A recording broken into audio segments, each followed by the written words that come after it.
There's a company that made the cannons for the German Kaiser's army in World War I.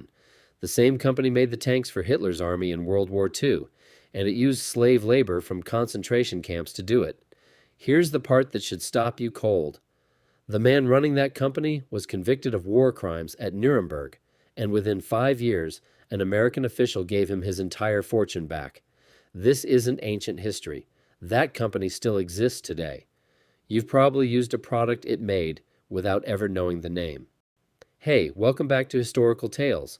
We tell the stories that history skips past, the aftermath, the deals nobody wants to put on the record, the families who profit no matter which side wins. Today's story is about the Krupp family, 3 generations, 3 different German governments, 3 different wars. And by the end of it, you're going to look at the phrase war crimes trial completely differently. Let's get into it. Germany didn't become a military power by accident. It had help. And a lot of that help came from one family, in one city, for over 100 years. The Krupp family ran an ironworks in Essen, a mid-sized German city that most people outside the country had never heard of, until Krupp turned it into the arsenal of an empire. The company actually started small and struggling. Alfred Krupp's own father had nearly bankrupted the business trying to perfect a method for making high-quality cast steel. And when he died in 1826, he left a teenage Alfred to run a company that was, by most accounts, barely surviving. Alfred turned it around and then some. By the mid-1800s, under his direction, the company figured out something that would define its next century: steel cannons. Cast steel, not the bronze and iron every other European army was still using. Better, stronger, far more reliable in actual combat conditions. And Alfred understood something about the weapons business that a lot of arms dealers since have quietly copied. Don't pick a side, sell to everyone. He sold cannons to Russia, to the Ottomans, to Egypt, to the British at various points, sometimes almost unbelievably to both sides of the exact same conflict, from the exact same factory floor. It didn't matter who won. Krupp got paid either way. He earned a nickname for it, the Cannon King. By the time Germany went to war in 1914, Krupp wasn't just a supplier to the German military. It was the German military, in every practical sense that mattered. Nearly every heavy gun the Kaiser's army fired came out of that one factory complex in Essen, including the gun that became infamous across the entire war, Big Bertha, a siege howitzer so enormous it needed a specialized crew of over 200 men just to transport and assemble it, built specifically to smash through the reinforced concrete forts guarding Belgium in the opening weeks of the war. It worked. Belgium's supposedly impregnable fortresses fell in days. Germany lost that war anyway. 4 years of it, millions dead, an empire collapsed, a Kaiser exiled. But Krupp didn't go down with any of it. Here's the first sign of a pattern that would repeat throughout this family's history, generation after generation. They consistently came out the other side of catastrophe still standing, still rich, and still very much in business. After Germany's defeat in 1918, the Treaty of Versailles specifically deliberately restricted German weapons manufacturing, capping army size, and banning entire categories of heavy weapons outright. Krupp, the company that had armed the losing side of the deadliest war the world had ever seen, was supposed to be dismantled as a weapons producer. On paper, that's exactly what happened. In practice, the company quietly pivoted. It built farm equipment, locomotives, typewriters at one point. Industrial machinery of every kind, anything that kept the factories running and the engineers employed, and crucially, the institutional knowledge intact. And underneath all of it, Krupp kept designing weapons in secret, sometimes routing the actual engineering work through shell companies based in other countries like Sweden and the Netherlands, waiting for the day the restrictions would inevitably lift. By the time Adolf Hitler rose to power in the early 1930s, Krupp wasn't just ready. It had spent over a decade preparing for exactly this moment. And the man now running the company, Gustav Krupp, made absolutely sure Hitler knew it. Gustav became one of the earliest and most enthusiastic industrial backers of the Nazi regime. He helped organize financial contributions from Germany's major business leaders for Hitler's party in the years before the Nazis fully consolidated power, at a meeting historians still point to as one of the moments German industry chose its side.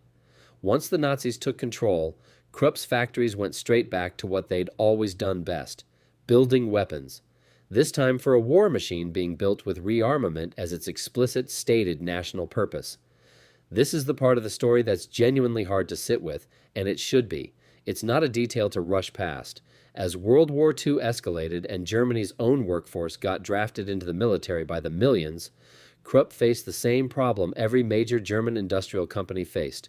Who builds the tanks and the guns and the submarine parts if all your trained workers are fighting and dying at the front? The answer, across German industry broadly, and at Krupp specifically, was forced labor. Prisoners of war first, then civilians rounded up and transported from occupied countries across Europe. And especially by the later years of the war, people brought directly from concentration camps, including a sub-camp built specifically near Auschwitz, to work in Krupp-operated facilities under conditions that killed a significant number of them through exhaustion, starvation, and brutal treatment. Historical estimates put the number of forced laborers who passed through Krupp facilities during the war at close to 100,000 people. Some worked in the main Essen plants under near-constant Allied bombing. Others were sent to smaller satellite factories built deliberately close to camp systems, specifically so the company could draw a steady, replaceable supply of prisoners whenever workers collapsed or died. This wasn't a side effect of the war that Krupp simply got swept up in. It was a business decision, made and actively maintained by a company that had spent a century perfecting how to keep production running, no matter the human cost involved. Company records and post-war testimony would later confirm that Krupp executives knew precisely where these workers were coming from and precisely what conditions they were being kept in. By this point, day-to-day control of the company had already passed from Gustav, whose health was failing, to his son, Alfred Krupp. And it would be Alfred who eventually had to answer for all of it. After Germany's surrender in 1945, the Allies put Nazi leadership on trial at Nuremberg. Most people know the famous trial, the one with Göring and the other top political and military figures, the one that ended in a series of executions. Fewer people know there were a whole additional series of follow-up trials afterward, 12 of them total, specifically targeting the industrialists, doctors, and bureaucrats who'd made the machinery of the war and the Holocaust actually function. Krupp wasn't alone in the dock. IG Farben, the chemical conglomerate that manufactured the poison gas used in the camps, faced its own separate trial around the same time.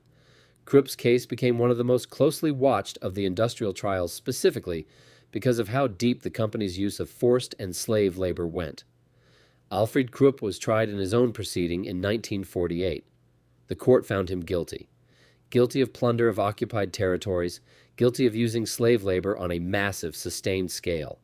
He was sentenced to 12 years in prison, and in a detail that mattered enormously at the time, the tribunal ordered his entire industrial empire confiscated outright. For a moment, it genuinely looked like the story had real consequences, like the pattern might finally break. Then, in 1951, it didn't. John J. McCloy, the American official serving as United States High Commissioner for occupied Germany, granted Alfred Krupp clemency. He was released from prison after serving only a small fraction of his 12-year sentence. And here's the detail that still genuinely shocks people the first time they hear it. McCloy didn't just release him early, he reversed the confiscation order too. Alfred Krupp got his entire industrial empire handed back to him. The factories, the machinery, the land, all of it returned, as though the conviction had barely happened at all. The official reasoning at the time pointed to Cold War politics. West Germany's industrial base was seen as strategically essential against the Soviet bloc, and a rebuilt, cooperative, economically strong Germany mattered more to American strategic interests than continuing to punish one industrialist, however deserved that punishment might have been. Whether that calculation justified handing back an empire built partly on slave labor is a question historians, and honestly most people who hear this story for the first time, still argue about. Alfred Krupp spent the rest of his life running the company again.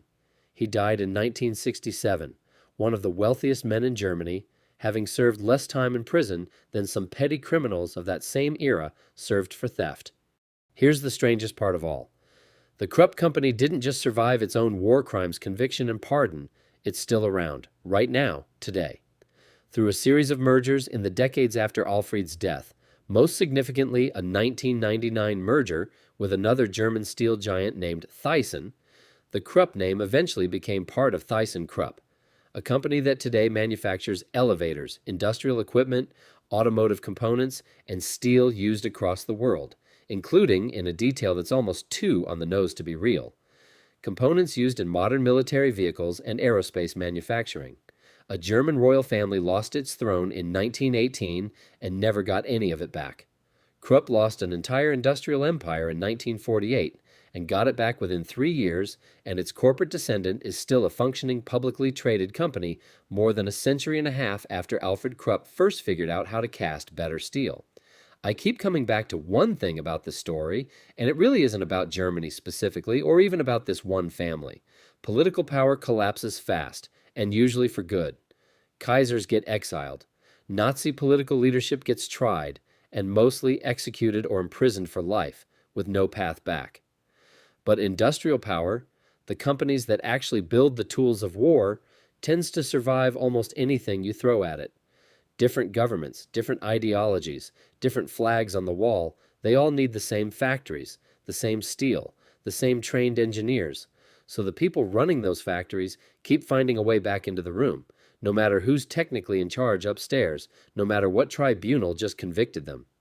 Krupp armed an empire, then quietly rebuilt through a republic, then armed a dictatorship that used slave labor to keep production running, and the family came out the other side of all three still enormously rich, with a company that outlived every single government it had ever served. That's not really a story about one factory in Essen.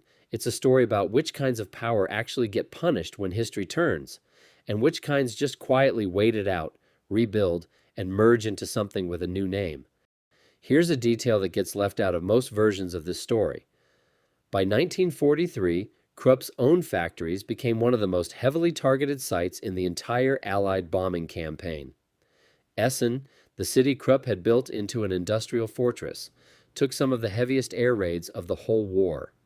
British and American bombers hit the Krupp works dozens of times between 1943 and 1945, trying to physically destroy Germany's capacity to keep producing tanks, artillery, and submarine parts. And it's worth sitting with the layered cruelty of this for a second. The forced laborers Krupp had brought in from occupied territories and concentration camps weren't given shelters during these raids. Many died in the same bombing campaigns meant to cripple the company that had enslaved them, killed by the very side that would eventually be the one to put their captors on trial. By the time Germany surrendered in 1945, a significant portion of the Krupp industrial complex lay in ruins. For most companies, that would have been the end of the story. For Krupp, it was just the next chapter. After Alfred Krupp's release and the return of his empire in 1951, the timing turned out to be almost perfect, in the coldest possible sense of that word. West Germany was rapidly becoming the front line of a new global conflict.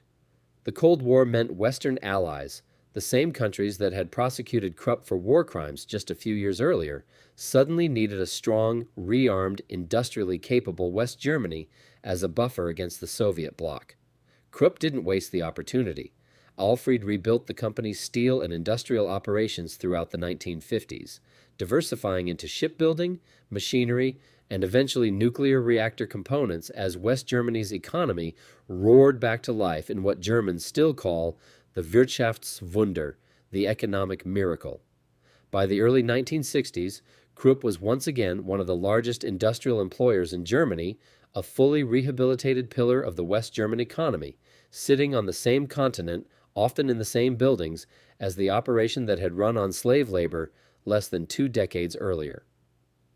While Alfred Krupp was rebuilding his empire, the people who'd actually been forced to build his weapons during the war were left to fight for decades, just to be acknowledged at all. It wasn't until 1959, 8 years after Alfred got his company back, that Krupp agreed to pay compensation to some former forced laborers, and even then, the amount was widely criticized as a token gesture. Roughly 10 million marks, split among thousands of survivors, worked out to a few hundred marks per person for years of forced, often lethal labor. Many survivors received nothing at all. Some categories of victims, particularly Soviet forced laborers, were excluded entirely from early settlements because of Cold War politics between East and West. It would take until the late 1990s, nearly 50 years after the war ended, for a broader German industrial fund to be established, with Krupp's corporate descendants among the companies contributing, to provide something closer to real compensation to aging survivors, many of whom had already died waiting. The company got its money back in 3 years. The people it enslaved waited half a century for anything at all. So here's where all of this actually lands. Krupp isn't really an outlier. It's closer to the rule. Nearly every major industrial power that fueled the Nazi war machine went through some version of this same arc. Implicated, briefly punished, quietly rehabilitated, fully reintegrated. IG Farben's successor companies are still major players in chemicals and pharmaceuticals today. Other German industrial names that used forced labor became, within a generation, ordinary corporate citizens, sponsors of sports teams, employers of hundreds of thousands of people who had no idea about any of this history. That's not a conspiracy theory. It's just what happens when the thing a country needs, steel, chemicals, engineering capacity, is controlled by a small number of companies that no government, however righteous in the moment, can actually afford to permanently destroy. Krupp made the cannons for the Kaiser. Krupp made the tanks for Hitler. And Krupp, or what's left of it wearing a new corporate name, is still standing today, 150 years and 3 completely different Germanys later. The empires came and went. The factory never really stopped. If you want more stories like this, the parts of history that get glossed over because they're genuinely uncomfortable to sit with, that's the whole channel. Subscribe if you don't want to miss the next one. Thanks for watching. I'll see you in the next one.